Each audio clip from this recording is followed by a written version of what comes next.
April commenced with the sowing of the sweet corn. The variety is Incredible F1. These have been sown into the Hacksnicks root trainers. The ones I'm using are slightly smaller, 50 cell, as opposed to the normal variety which holds 36 cells.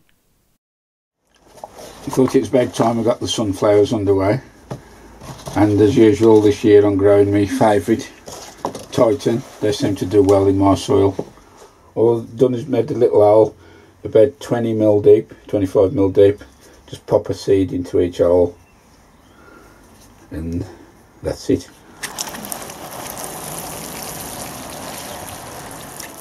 Next up, a new sowing method for me, using a tray with no drainage holes. The compost is Levington's F2 plus S, and this was given to light watering.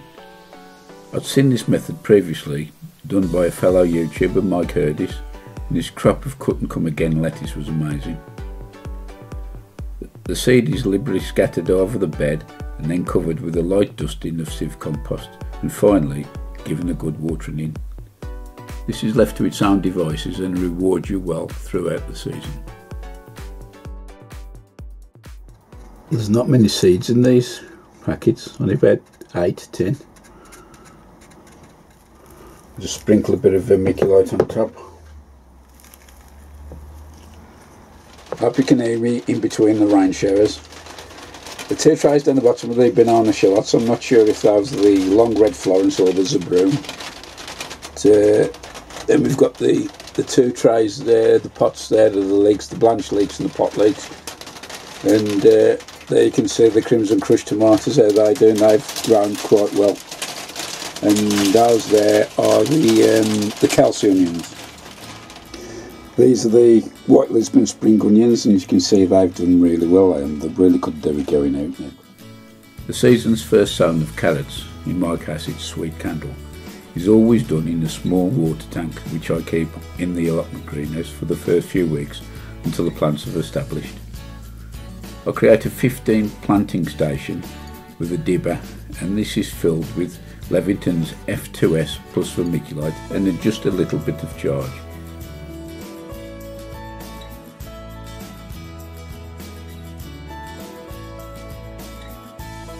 With this firmed, 3 to 5 seeds are sown into each station.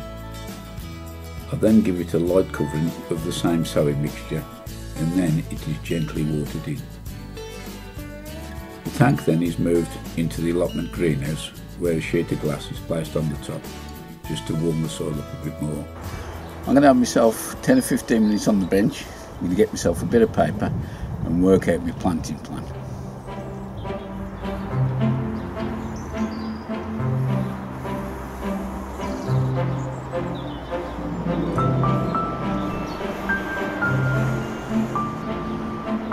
Meanwhile, the digging up of the Sarpalmira potatoes continued.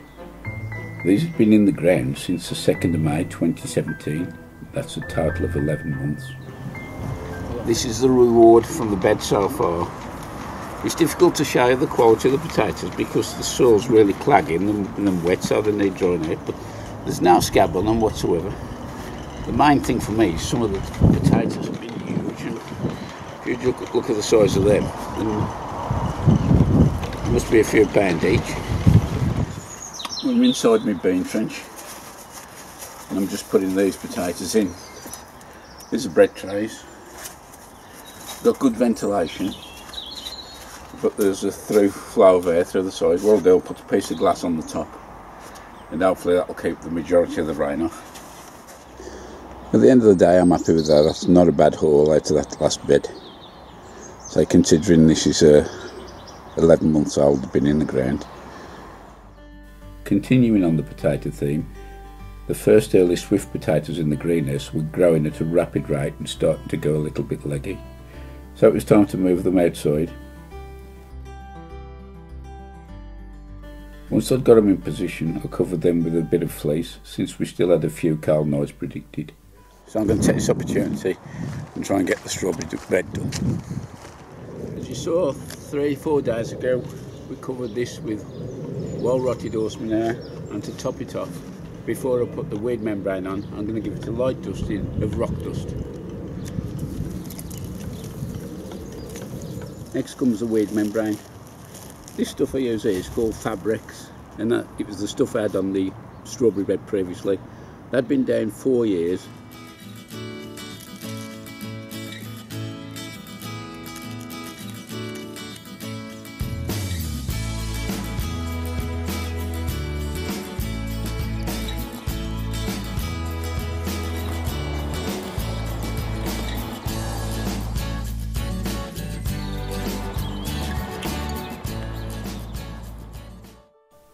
Looking at the weather for April, we'll start off with the night minimum temperatures. We had quite a few warm nights and only dropped below the minimum average a few times, but most importantly, we never dropped below 2 degrees centigrade, so could this be the end of the zero nights?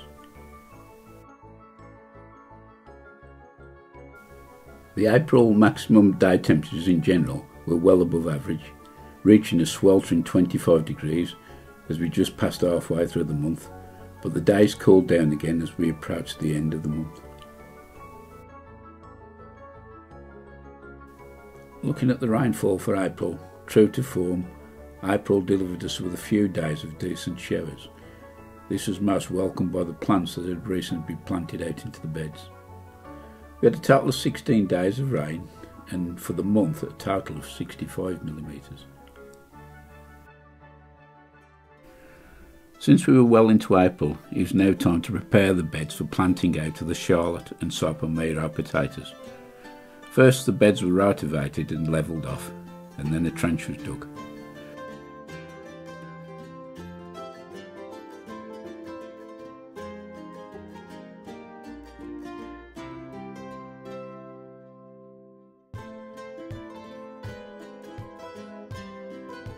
This was lined with well-rotted horse manure before the tubers were evenly positioned along the row. These were covered then using topsoil with a mixture of 6X added as well. Finally, a generous covering of horse manure and straw is laid over the top. With this method, no earthing up is required due to the planting depth, and the manure provides a constant feed throughout the season.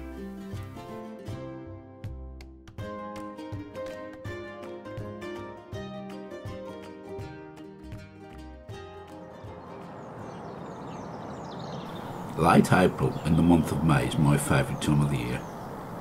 Being fortunate in living so close to my plot, I'm able to enjoy some very early mornings and witness some amazing sights.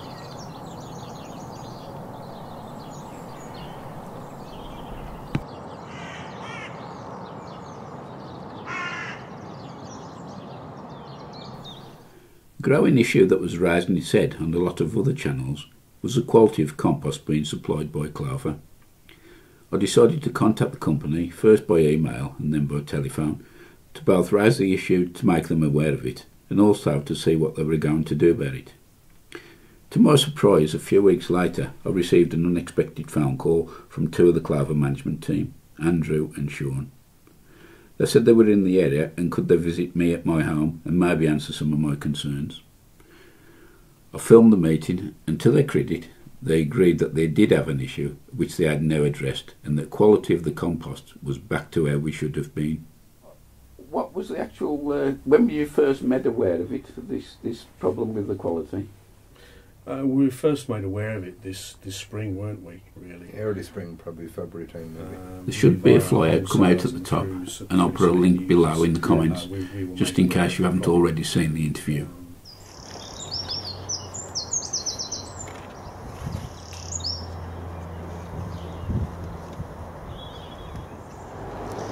It's the first of the structures going up. I've just done the other one on the other side of the bed, and now I'm going to start planting out the sweet peas.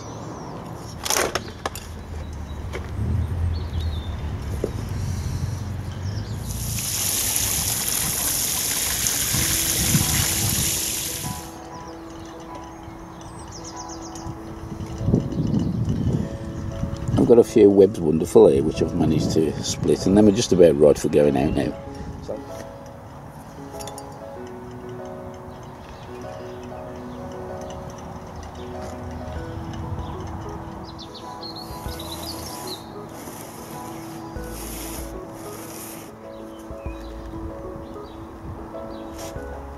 quickly show you the compost here. This is Clover multi-purpose compost with perlite. It's 2-part compost to 1-part perlite. And I tend to use this mix for both the tomatoes, cucumbers and peppers because it's a nice open mix it is. And these are the things I'm potting up. These are crimson crushed tomatoes. I've got a couple of trays of these to do. So I should be potting the tomatoes up in something like this, around about 5-inch pot, whatever I've got in stock. I'll do plant. And just fill the outside of the pot with compost. And this then, the pot creates a nice mould for the actual plant to go in later. And that leaves a nice little hole. Shake the surplus off.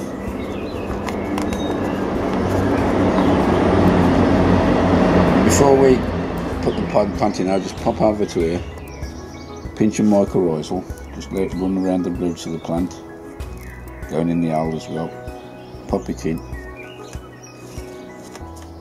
hit a tap, okay, one done, there's 29 left.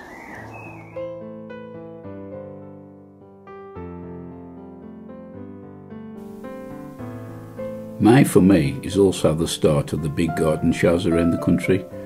My first visit is usually to the Malvern Spring Show.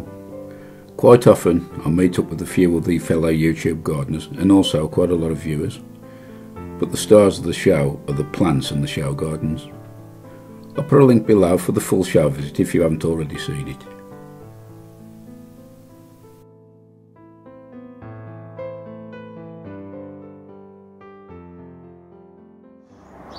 The first early potatoes in buckets as the Swift variety have thickened up lovely now and they've picked up after being nipped by frost. No sign yet of the second early Charlottes or the main crop sarpos. Just before the big plant out starts, I've moved or regrouped the plants. These are my onions, these are the Kelsies in there. And these in the trays here are a mixture between the Zabroon shallots and the long red Florence. Taking a look at the weather for May, starting off with the minimum night temperatures, we can see for quite a few nights the temperatures way below average. The start of the month was another night of 0 degrees. However, towards the end of the month, the nights were gradually getting warmer. Moving across to the daily maximum temperatures, we can see a steady rise of 3 degrees of the average daily maximums, and the actual figures are way above expected, all on but 3 or 4 days. The peak for the month being 26 degrees, which is 12 degrees above the average. Finally, the rainfall for the month shows what was in general a very dry month with a total of 23 days without rain. There was a slight disruption towards the end of the month when 29mm fell on one day. The total rainfall for the month is 66mm. I've already started potting the sunflowers up, and from here you can see these fibre pots, I'm not a big fan of them, so I've started to peel away, but not too much in case I damage the roots. So I'm just putting the soil in there, some mixture of perlite with Clover multi-purpose. I've added some rock dust over here, that's in there, then just mixed it up, nice open mixture, pop them in. Might be a bit awkward showing you this because the lights are all contrasty and harsh, but I've planted 3 trays out here. There's 10 cells in each one of the celery. That's what's remaining, and I've already split a good chunk off and give that away to another plot holder.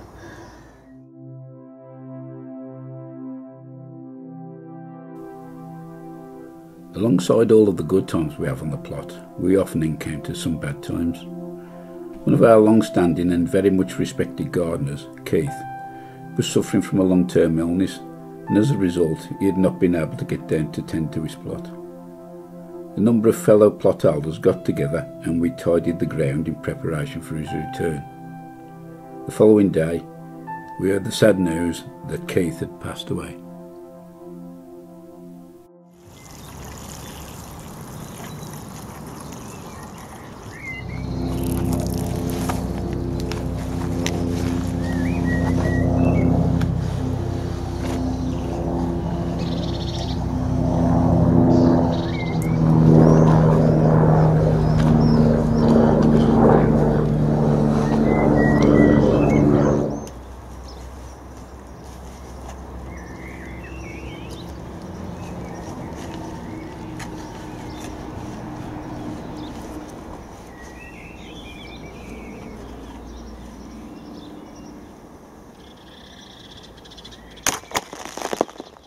That's both rows in there.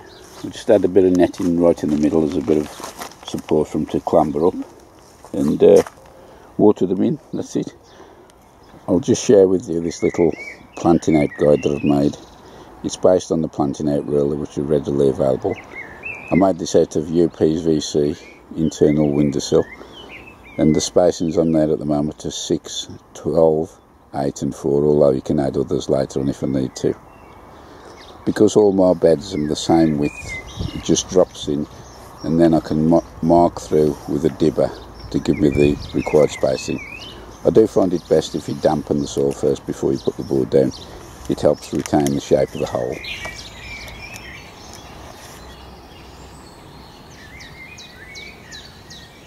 So the next thing will be the parsnips. First of all, I've got to prepare some soil, sift it so there's no lumps in it.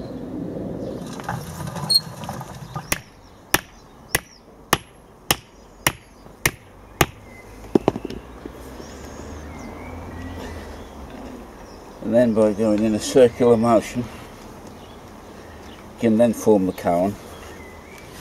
It's kindly made for me by Nick from Nick's Allotment, who's just actually used one on his video. If you haven't been across to his channel, have a look. Put the link underneath. And it's a fantastic thing. All I do is load it full of compost. This is the sieve stuff we've just done. It's a little shake and it guides it perfectly into the hole. The next stage in the process is to fit these collars. These are just downpipe from a wastewater system of our house. They're about 3 inches long, 75mm, and all I do is push them into the freshly compost, and these purely act as a protection for the seedlings as them coming up. When you've got the hoe around and it stops them from getting caught. So there's 6 to 8 seeds in the planting hole. And I'll top them off with the same mix, but I had a bit of vermiculite and all.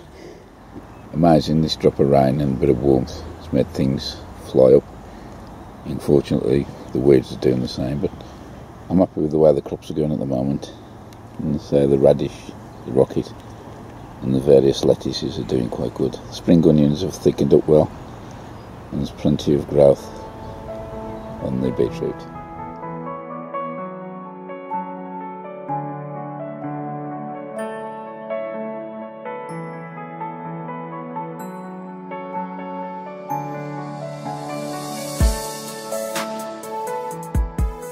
Plant the basket out. The first one I'm going to do is one of the wall baskets. Now that liner in there is probably about 3 years old, and probably get another year out of it, but I think it's time to move on now. While I was at Malvern, I picked up a roll of this artificial grass, which is actually the same material as the hanging baskets are lined with, so I'll be fetching the liner out of this, using that as a template and cutting a couple of more basket liners out of there.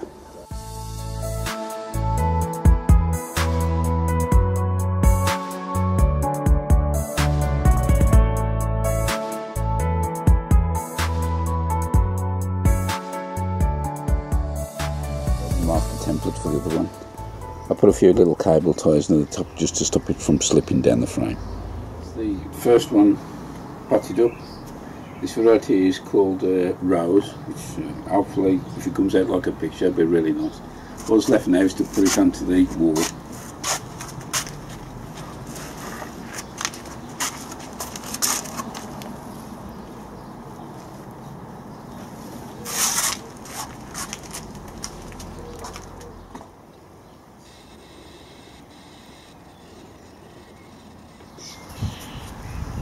cored most of the onion holes out with a bulb planter, and before I pop them in I'm just going to add a little drop of this mycorrhizal to the roots. These are the Kelsey seed onions. I'd like to thank Pete Edwards for supplying the seeds for these, because in general they're like gold dust. And this bed here is going to be destined for the leeks and also the banana shallots. The first ones I'm going to put into these, which are the blanch leeks, so I've never ever grown these before. I'll be spacing these at 6 inches apart, and using the dibber, the trusty dibber there, going down to the first mark, which is 9 inches deep.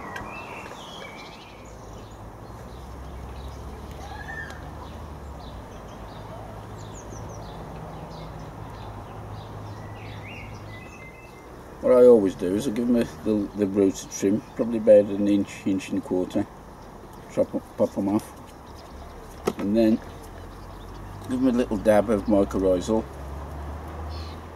just to start them off, and just pop them straight in the hole, right down to the bottom.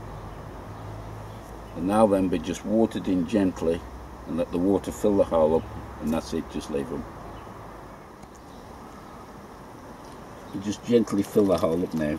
Don't put the water in too harsh or you'll get all the soil collapse. Just get right to the top. And what this does, it stops prevents most of the grit from getting in between the leaves and causing the gritty leak.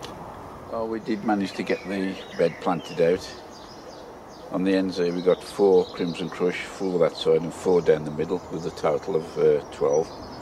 In between those I've got 6 dahlias, and dotted around, total about 8 in all, is cosmos plants.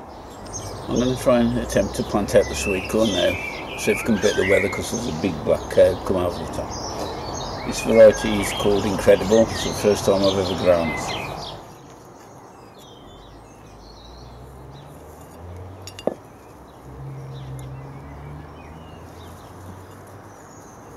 Sweet corn in 6 by 6.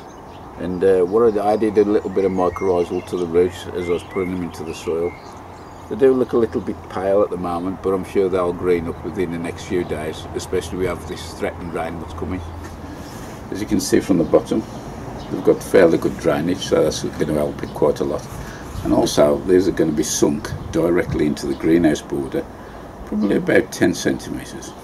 To finish it off, we're going to be using the trusty halo rings, which will drop into the pot like that. Now the main objective of that is to help the cucumber, which doesn't like to get its stem wet. So once it's established, all the watering will be done into the ring of the halo ring. So that's the cucumber finally potted into place. You notice I've left about an inch below the rim there. That'll act purely as a reservoir for when I do the watering. The initial watering will be in through here, but as it gets established, the water will go through here and we'll use the top just for feed. As you can see from that, we're almost done. All the pots are semi-sunk into the borders, so the roots will be able to get down into there. Looking at the weather for June, although the minimum average night temperatures were steadily rising, we still encountered a few nights below the predicted averages.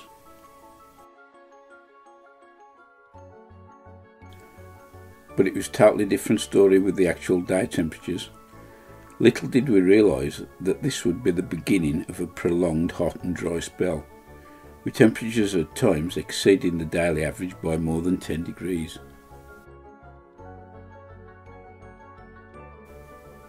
Finally, looking at the rainfall for June, as expected, we witnessed only 3 millimetres of rain for the complete month, and this would prove to be a testing time for the allotment gardener.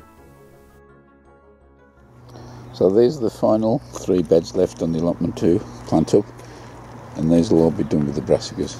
This middle planter is much deeper than the actual plot the plant is in. I'll be plugging the hole that deep so that the actual spread will actually get deeper, because it's important at this point to get the brassica a good firm hold in the ground, because if you let them sway, they do tend to blow the plants. Also, once they've got established, I'll be putting some stakes into the ground to actually hold the support as well. That'll give them a bit more support against any wind, rock or anything like that. It's got a nice restricted root ball, as you can see. Into the hole I'm going to put some garden lime, quite a lot. On this site we sometimes get plagued by a thing called club root, which is like knuckles what grow on the root. It does actually slow the plant down. You can get chemicals, or could do, called Militox, but that's been taken off the market. Similar product to J's fluid. Although there's another thing you can use, and that's called Perlka, which is a granulated form, and then when you add water to it, it turns into a hydrated lime. But because I'm way behind this year, I haven't bothered. So hopefully the lime dusting will keep away any club root. So they are all planted out now. I'll just give them a sprinkle with the hose pipe just to bed them in. That's the brassica net now in position. One little addition I have done: to each of the 24 sprout plants I've added a stake so that the plant can be secured as it grows in height.